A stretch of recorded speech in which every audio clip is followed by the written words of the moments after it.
unique key constraint. Okay, and when we create a, what is the purpose of unique key constraint is it won't allow duplicates. Okay, it will allow only unique data, and it will allow only one null value. Why? Because if it allows one more null, it will be the duplicate of existing null, no? So that's why it will allow only one null value. And we told that when you create a unique key constraint, by default non-clustered index will be created. Okay, so by default when you create a primary key, clustered index will be created. When you create a unique key, non-clustered index will be created. Okay, then what is the use of non-clustered index? So every index is going to help us to improve the performance. Okay, so how the non-clustered index, okay, will improve the performance is, will it arrange the data in the particular order like clustered index? No, it won't arrange the data. Now let me show you that. So right now, how many records are there in this table? Let us go and see.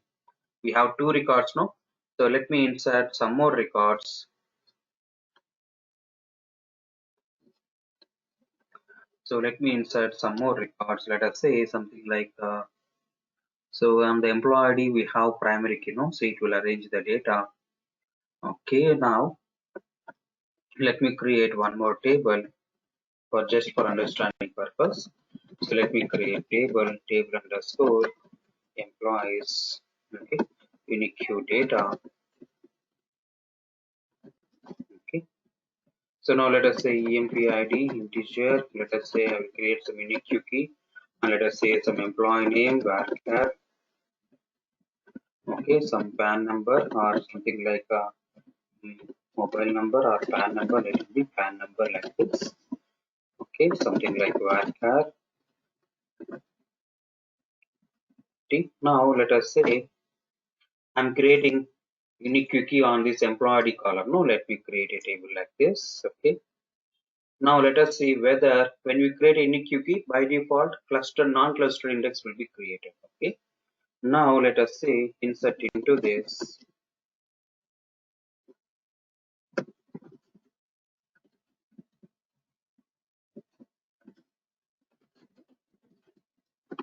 unique data values. Let us say employee one some name. Okay. So some PAN number. Okay, like this, some PAN number. This. Now let us say, let me insert some more data. Now let us say something like employee 5, employee 3, and employee 2. So I'm inserting the data in a random order. Okay, not in a particular order, in a random order like this. Okay. Okay. Now let us say some PAN number like this. Okay. Now you can see I'm not inserting the data on the order of employee ID, but let us see on the employee ID column we have a unique key constraint. Let us see whether it will arrange the data in the particular order of employee ID or not. Now let us see, select star from table underscore employees unique data. Now is the data is arranged in the order of employee ID? No. Means it is not going to arrange the data. So then what does the non-clustered index is doing? Okay, what does the non-clustered index will do is, so non-clustered index, okay, will act like a index page in textbook. Okay, so best example is textbook. Okay, so if you have a textbook is there with you, if you want to go to the chapter 10, how will you go? First of all, we'll go to the index page. No, in that index page will search for chapter 10 is starting from which page number, then you can directly jump to that page number. No, like that the non-clustered index also help us. Okay, what the non-clustered index will do is, okay, it will create a index page, it will create a index page for our table data, in which it stores the pointers, to the row data. It will store the pointers to the row data.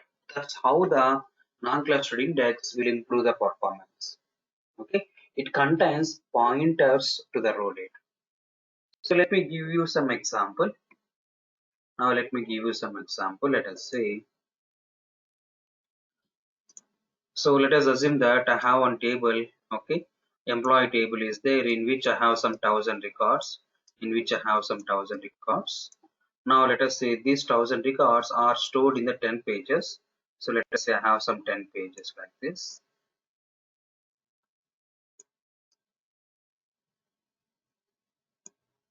Page 3, page 4, like that.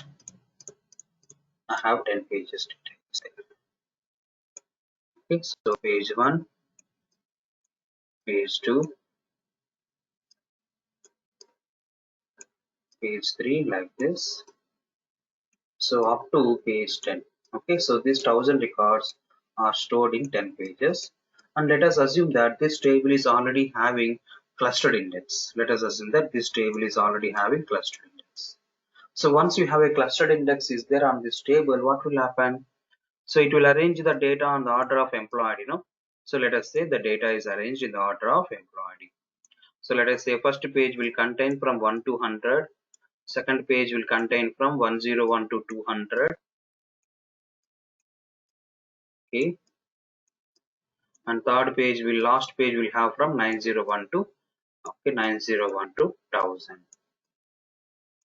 Okay, now since this page this is table already containing clustered index, the data will store like this. Now let us say if you want to search for the data, so let us say that I want to search for the data. Let us say something like select star from table underscore employees master where employee is equal to 5. When you search for employee 5, then when you write this query, you want to see the employee 5 data. Once you execute this query, how the SQL engine will search for the employee 5. So it will start the search from the first page. Since the data is arranged in the order of employee. So how many records it has to scan to get the employee 5? So it has to scan only 5 records. That's fine. Okay, so when you search for smallest employee ID, so it has to search only 5 records to get the employee 5 data. Now let us say if you want to search the employee ID where employee is equal to 950. Let us say if you write a query like this. Select a star from table name where employee equal to 950. Then even though it has clustered index, okay, the SQL engine what it will do, it will search for this employee 950 from the first page. It is not there, then it will go to the second page. It is not there, it will go to the third page. It is not there, again it has to scan 10 pages to read the employee 5 data, employee 950 data. So employee 950 will be present in the 10th page. Again it has to scan all the 10 pages to show you the employee 950. Suppose if you have a non-clustered index is present along with clustered, if you have a non-clustered index also is present on the table, what does the non-clustered index will do? So it will create a separate index page for this table data. It will create some separate index page. Okay, so something like index page it will create. In this index page, so it will store the pointers to the row data. Means so employee 1 to 100 are present in the page 1, no? So it will have a pointers to the row data like, so something like employee 1 to 100 is present in the page 1 and employee 101 to 200 is present in the 101 to 200 is present in the page 2. Okay, like that it will have information like the employee 901 to 1000 is present in the page 10 like this. Employee 1 to 9000 is present in the page 10 like this. Now once you have a non-clustered index is present on this table, it will create a index page. It will store the pointers to the row data. Okay, now when you search for select star from this table where employee equal to 950, then how the SQL engine will search for the data is, first of all it will come to the index page. it will come to the index page and see employee 950 is present in the page 10. No, then from index page it will directly jump to this page 10. Okay, it will get the information from index page and it will directly jump to that corresponding page. Okay, so this is how the non-clustered index will improve the performance. Okay, so if you contain both clustered and non-clustered indexes, that will be more helpful to improve the performance of your queries. Okay. So when you create a unique key, by default non-clustered index will be created, and what the non-clustered index will do, it will create an index page, okay, like a textbook. Okay, it will create an index page for your table data, and in that it will store, okay, which ID is present in which page number. Okay, so when you search for a record, it will go to the index page and get that page number information, and it will directly jump to that page. So that is what the non-clustered index will do. Okay, and since it is creating a non-clustered index not on the table data, no, the index is not created on the table. It is not touching the data. It is not arranging the data in a particular order. It is separately creating index page, no. So that's why, since it is not touching the table data, that's why multiple unique keys are allowed per table. Okay, so primary key, only one primary key is allowed, but unique keys, now you can see we are able to create multiple unique keys on a table. Okay, so multiple unique keys, not a single, multiple unique keys are allowed on a table,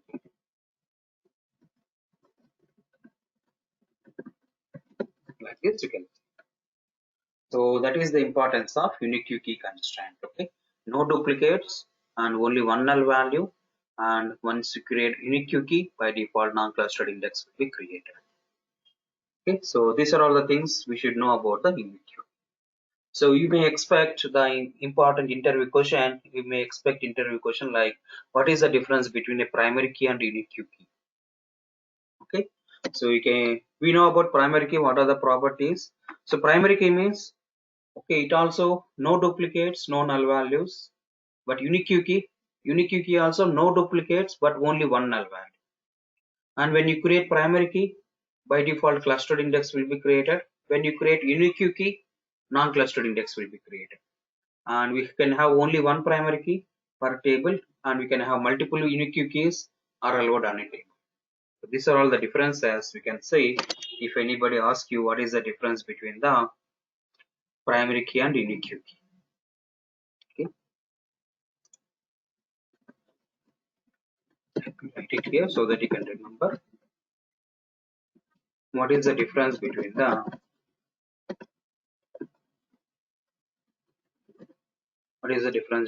primary key and unique key. Like this. Krishna, sorry to interrupt. So, clustered and non-clustered index also covered already? No. We will have a separate sessions.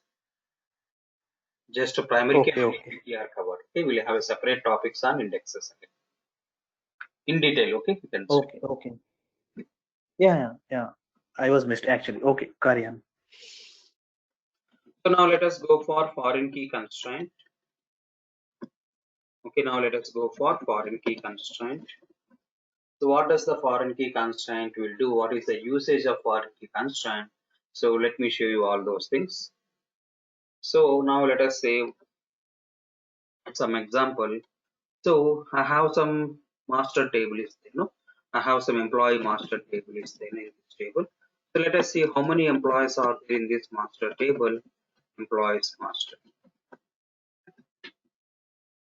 So how many employees are there? We have something like 14 employees are present in my company. Let us say I have 14 employees are there in my company. Now my manager told me that we want to maintain their leave information. When any employee apply for a leave, I should record that. Okay. So I want to maintain the leave history table for these employees. So then let us start creating a table like create table underscore employees leave history. Okay, now let us say some column names like empid integer and leave from date, comma, leave up to date, comma, so something like number of days as integer like this. Okay, so employee leave from leave up to number of days. So this is all I want to create a table. So let me go on create a table like this. Okay, and let us say let us insert the data also. Insert into table underscore employees leave history. Let us say employee one has applied for leave. Then I need to insert the information about employee leave. No, let us say employee one so on so date. Let us say something like 12/20/2019. Okay, comma something like 12/24/2019. Okay, so he has applied from 12/20 to 12/24, and how many days? Let us say something like 5 days. So employee one has applied for leave. I want to maintain history in this table.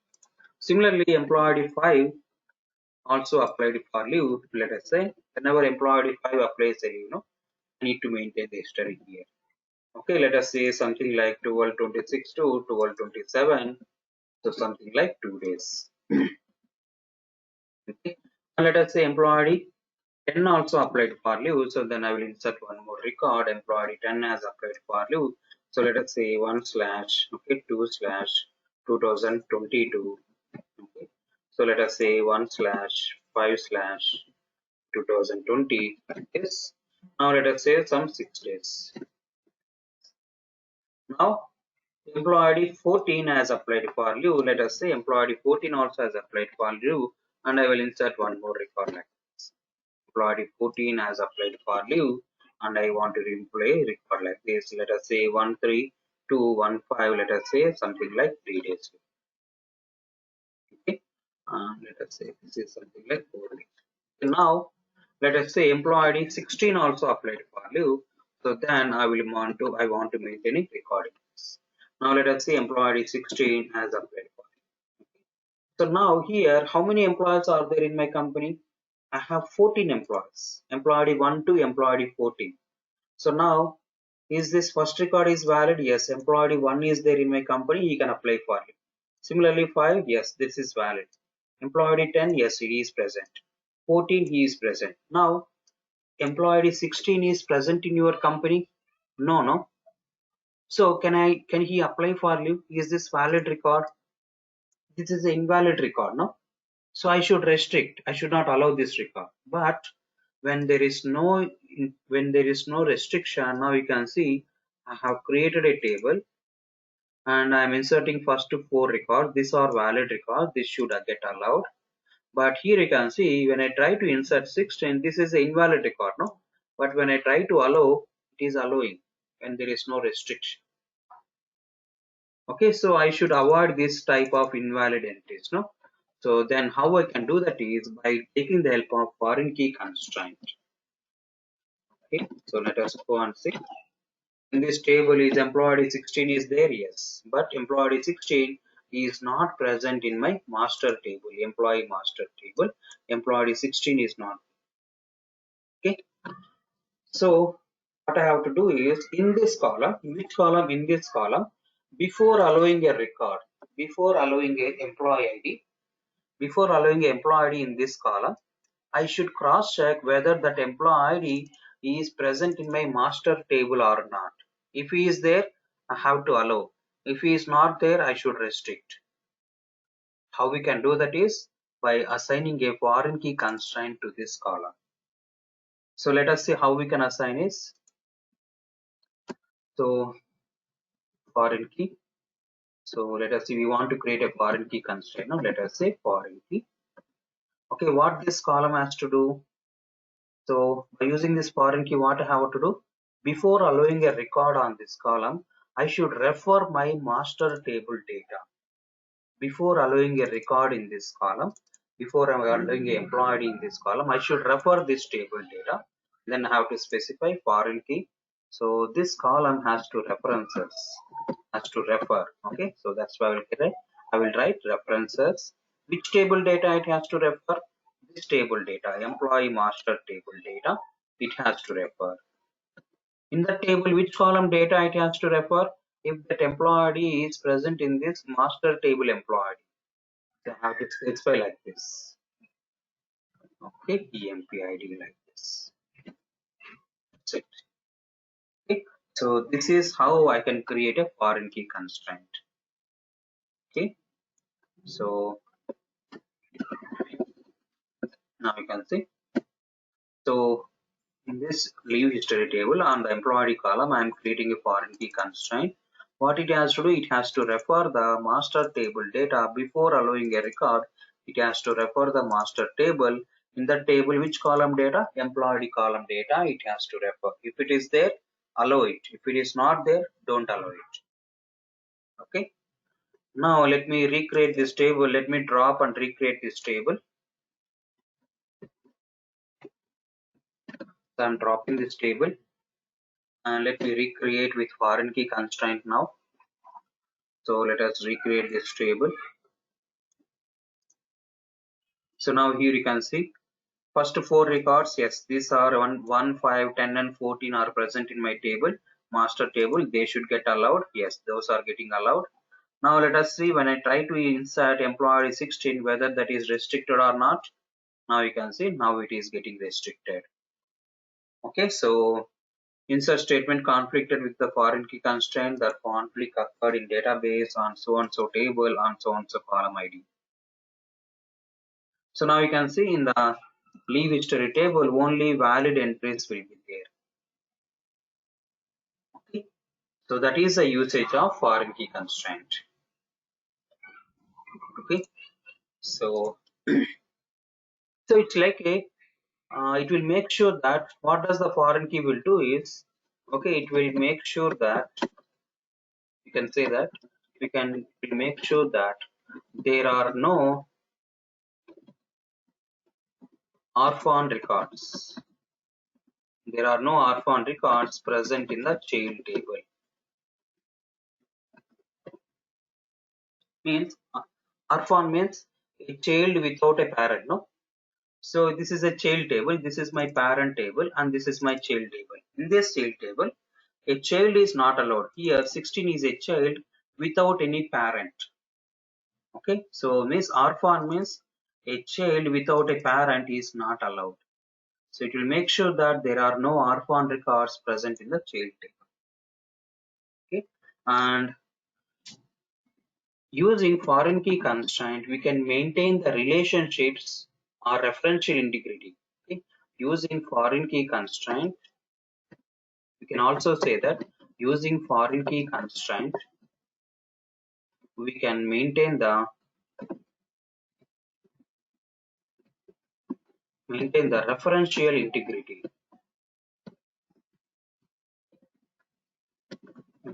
between the database tables.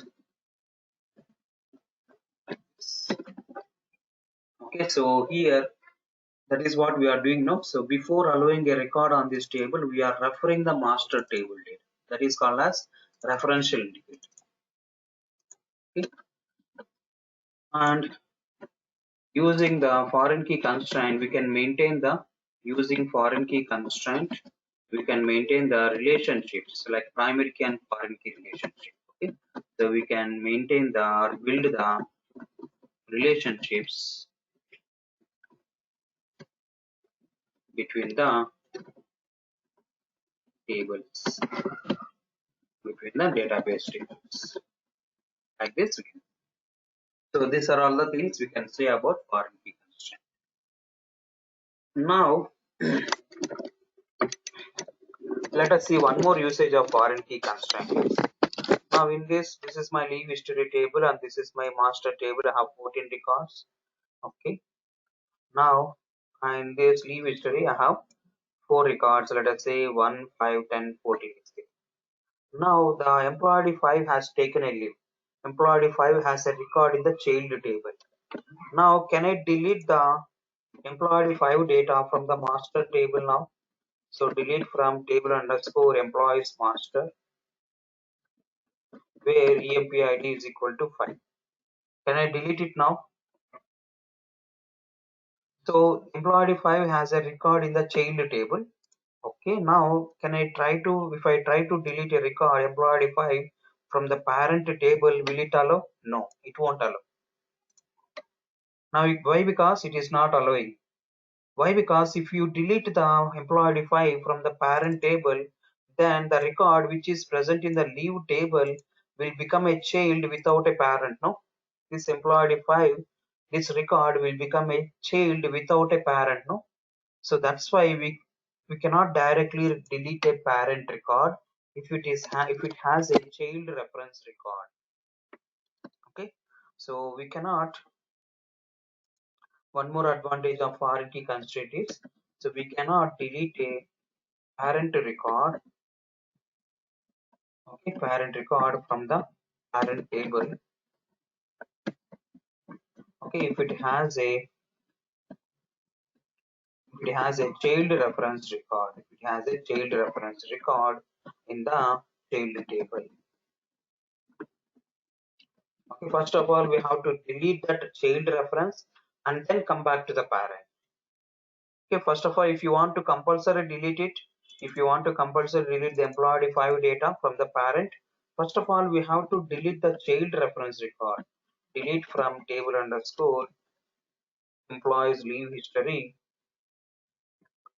okay, where empid is equal to 5. First of all, delete the child. Now you can say I'm from the child table, I'm deleting the child record. Now once the child is deleted, then I can delete the record from the parent. Now you can see, after deleting the record from the child table, okay, now 5 is not there, then I was allowed to delete from the parent.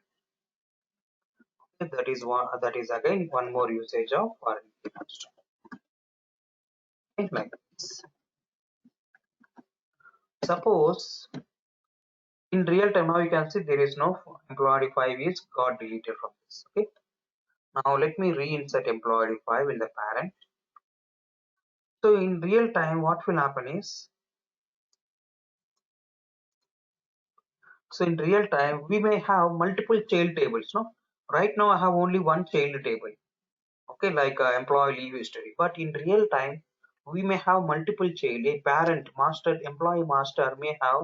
Let us say if I want to create some bank information of the tables of the employees, so I need to create again primary key and foreign key relationship there also.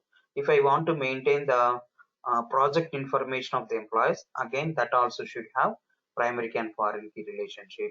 If I want to maintain the address information of the employees, again primary key foreign key relationship I need to build. So let us say in my real time, okay, in my real time project, my master table may have 10 different child tables.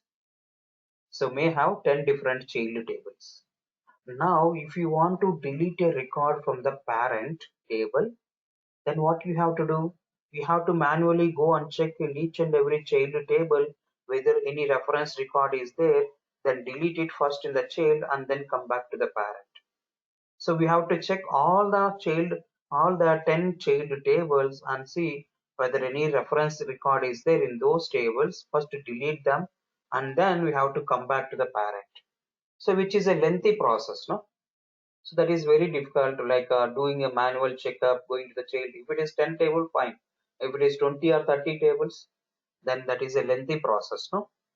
Now, what I want to do is, suppose let us say if I delete a record from the parent, okay, is there any way like if I delete a record from the parent, it should automatically delete all the child reference record from all the child tables? Is there any way? Is there any way that if I delete a record from parent, that should automatically delete all the child reference records from all the child tables? Instead of you doing manual check, is there any automatic process is there? Yes. Can we implement like that? Yes. Let us see how we can do that. Okay. So now let us go for something like, let me create one more child table and let me create something like one more child. Let us say second child table. Now let us say I want to maintain the bank information of the employees. Then let us go for select a star from table and let me create a table first. So create table underscore employees bank details like this. Now let us go for employee ID integer and some account number. Okay, begin something like branch name. Okay, varchar, and let us say something like bank name varchar like this. Okay. Now I want to create a table on this employee. I want to create some employee bank details table. Okay. So now let us go for something like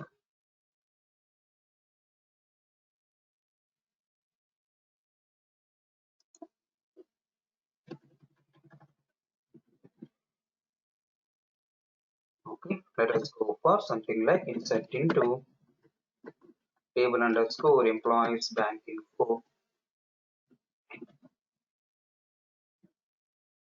Okay, values.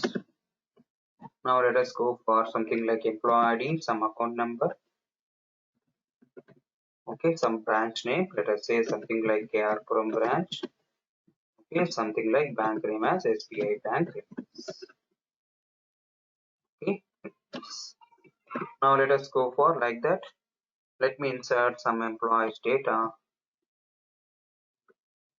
So let us say employee 5 data. Okay, let us say employee 7 data. And let us say employee 10 data. Yes. Now let us say some different bank account numbers.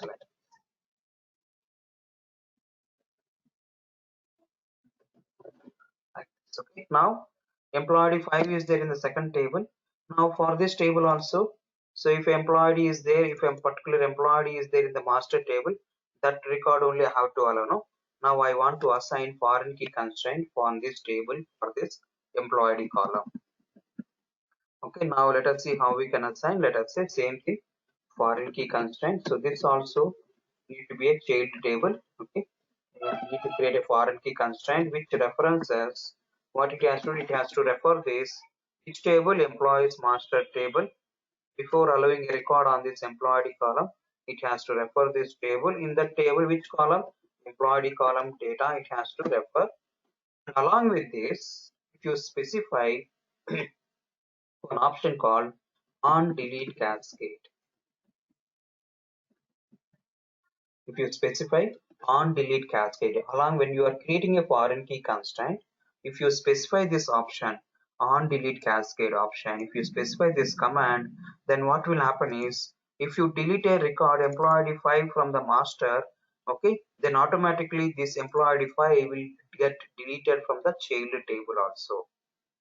Okay, so let me create a table. Let me create a foreign key constraint along with on delete cascade option. Okay, let me insert this employee for employees data. Okay. Now in this table also, in the leave history table also, let me drop the table and recreate with on delete cascade option.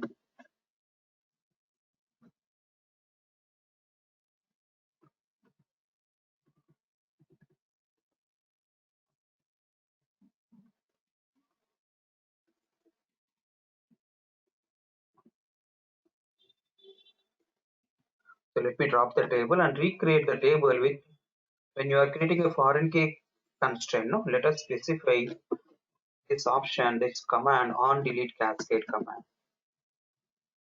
Okay, if you specify like this, then what will happen is, so if you delete a record from parent, then automatically the corresponding child records will get deleted from the child tables. Now let us insert these records. So now here you can go and see. So in your master table, do we have employee 5 data? Yes. Now you can see in your master table where EMP ID is equal to 5. Now we have data in the master table. Yes, we have data. Now, do we have the data in the leave history table also? Do we have data for employee ID 5?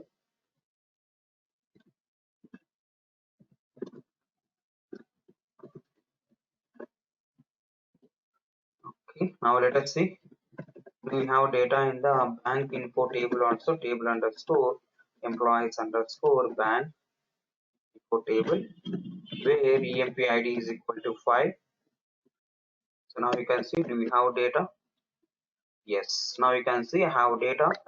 Employee 5 data is there in the master table and as well as in the leave table and in the bank information table. Now let us see, when I delete, now you can say I'm deleting the record from the parent table, that is from the employees master table where employee is equal to 5. Which record? Employee 5 record. Now you can go and see whether it is allowed. Yes, that is allowed. Now let us go and query this. Once you delete a record from the parent, now you can see automatically that employee 5 data is got deleted from the child reference tables. Okay, so that is the important option. Okay, we have inside when you are creating the foreign key constraint. If you specify this option on delete cascade, then it will automatically removes the child reference record.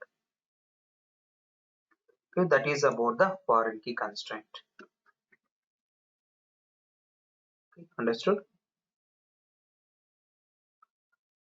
Now let us go for one more thing. So that is about foreign key constraint. Now let us go for check constraint. So what is the meaning of check constraint is, suppose let us say there is a rule in my company like every employee age should be greater than 25 years. Okay, and so there is my company has imposed some rules that every employee age should be greater than 25 years. Okay, and every employee's salary should be greater than 20, let us say should be greater than 20,000. Okay, should be greater than or equal to 20,000, like this. So there is a rule passed by the company that every employee age should be greater than 25 and minimum salary for an employee should be 20,000, like this. So if I try to insert a record, okay, with age value less than 25, I should stop. It should be restricted. I should not allow that. Similarly, for salary, if I try to insert a salary value less than 20,000, so I should restrict that. So let us see how we can impose these checks. How we can impose these check constraints when you are creating the table, all those things. Now let us go for something like create table underscore some example employees check, like this. Okay. Now let us say something like employee ID, teacher, employee name, varchar. So let us say some age, integer, and some rank, or let us say something like department ID, integer, and some salary, like this, salary, integer, and some gender. Okay. So now I want to impose some restrictions, no, some checks, no.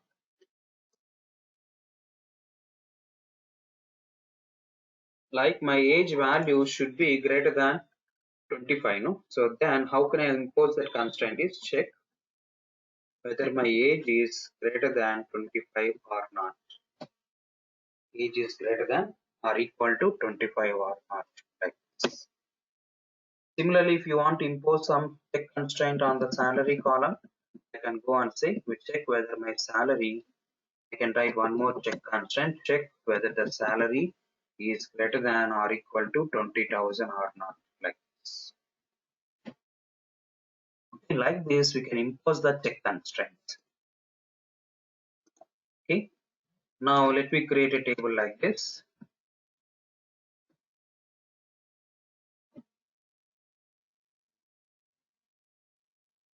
Now let us go and insert some data.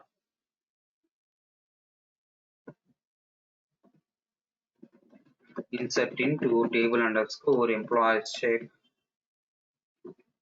Okay, values. Now let us say employee ID1, some name. Okay, so some name, some age. Let us say I will try to insert less than 25. Okay, 23. Now let us see department ID is 100, some salary is 30,000. Okay, and some gender is something like male. But here you can see my age value is less than 25. Now let us see whether this is allowed. Now you can see this is not allowed. Okay, so here it will say that the age value is a problem with the age value like this. Okay, now let us see this. Now let me go for and say, so let us say age is greater than 25, let us say 26. Let us say salary is something like less than 20, let us say something like 19,000. Now let us see whether this is allowed. I can see this is also not allowed. Why? Because there is a conflict with the salary value. Now you can see that will only it will show. Now you can see there is a conflict with the salary value. Okay. So if both are greater than, if both are valid, then it will allow it. Now you can see let it be 26. Okay. And now here it is greater than 20,000. Now you can see this is allowed. Okay. That is about the, that is what the check constraint will do. Okay. Now here it is checking both these conditions are valid or not, both these conditions are satisfying or not. Means both means it is acting like a and condition. Both the age should be greater than 25 and the salary should be greater than 20. It is acting like a and operator. Now I want to convert that into a or operator. Is it possible? Is it allowed? Yes. Now let us see how we can convert that into a or operator. Is now here, instead of creating a constraint like this, in the individual constraint like this, what you can do is let me create one more check2, one more table. So instead of imposing the individual constraint like this, I will remove these individual constraints. It will work like an AND operator. No? Then what I will do is I will go to the last column, put a comma separator, and create a single check constraint like this. Check whether your age is greater than or equal to 25 and whether your salary is greater than or equal to 20,000 or not, like this. Now here I have an option like either I can use AND operator or OR operator. Check whether your age is greater than 25 or salary is greater than 20. So if any one of the condition is true, then it will allow that record. What is the meaning of OR operator is if any one of the condition, either it should be greater than 25 or it should be greater than 20, then that record is allowed. Now you can see,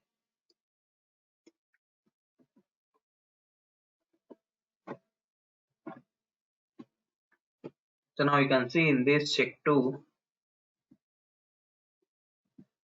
so first record in this first record age is salary is greater than 20 but the age is less than 25, no? But one of the record is one of the check is satisfying, no? Salary is greater than 20, no? Now you can see is this allowed? Yes. Why? Because it is an or operator. And in this case for employee 2, let us say something like Ramesh. Employee 2, salary is less than 20,000 but age is greater than 25. Is this allowed? Yes, that is also. Okay, so this is how we can convert. Okay, instead of individual constraints, we can create a single constraint, single check constraint like this. Go to the last column, put a comma separator, and either you can go for AND operator or OR operator like this.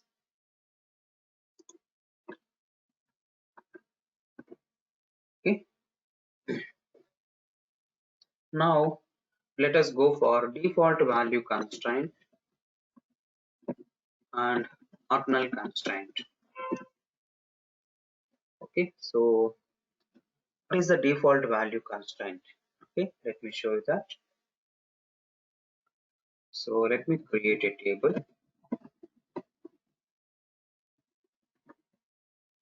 So let us see something like employees project details. So let us say we have some columns like employee ID and something like he wants to join in the so and so branch. Okay, so and so branch name he has to join. Okay, something like car. Okay. And let us say in that branch he needs to join in so and so project name. Okay, car like this.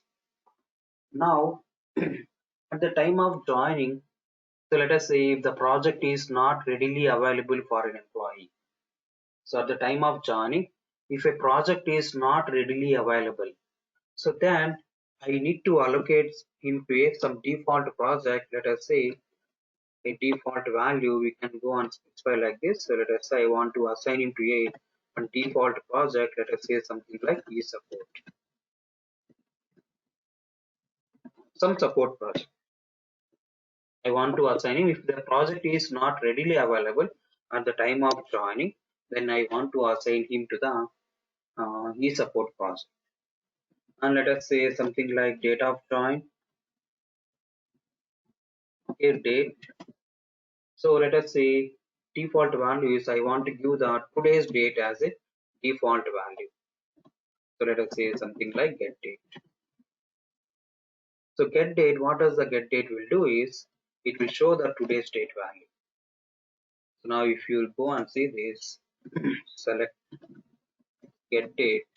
Get date will this function will show the today's date. Every time it will show the today's date as 527 like this. Okay.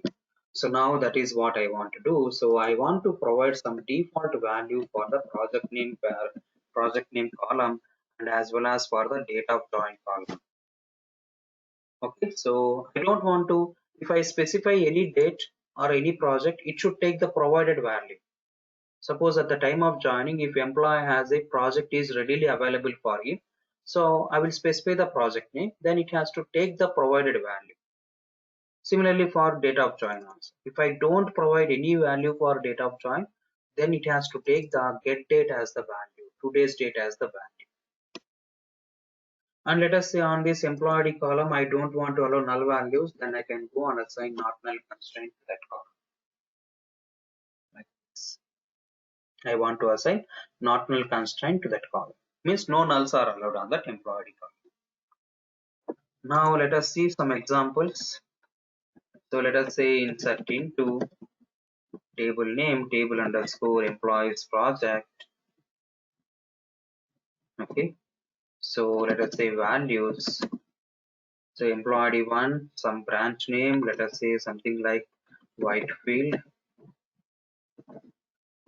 branch, and let us say if a project is readily available, let us say something like procurement. Okay, project, okay, procurement project.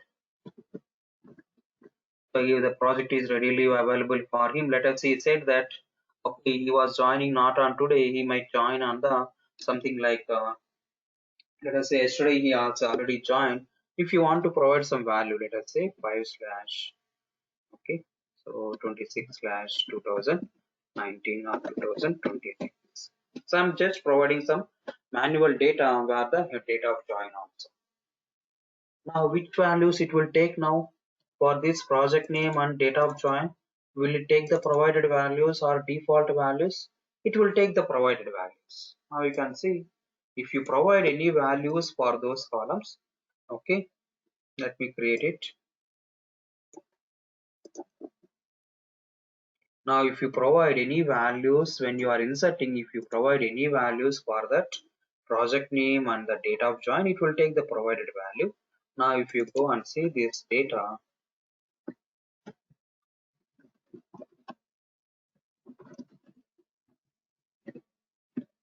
so now you can see it has taken the provided value. Now at the time of insertion, let us say your manager or the we are don't have any value for project name and date of join. Let us say so now values. So my manager has provided only the employee ID and the in which branch he is going to join. Let us say something like Silkboard branch. He is going to join under the Silkboard branch like this, and he has not given me his project name and the date of join. Then what I can do, I'm not providing any values for these two. Then if you want to provide only these two columns, then after the table name, specify for which columns you have the data. We have data for employee and we have data for branch name. No?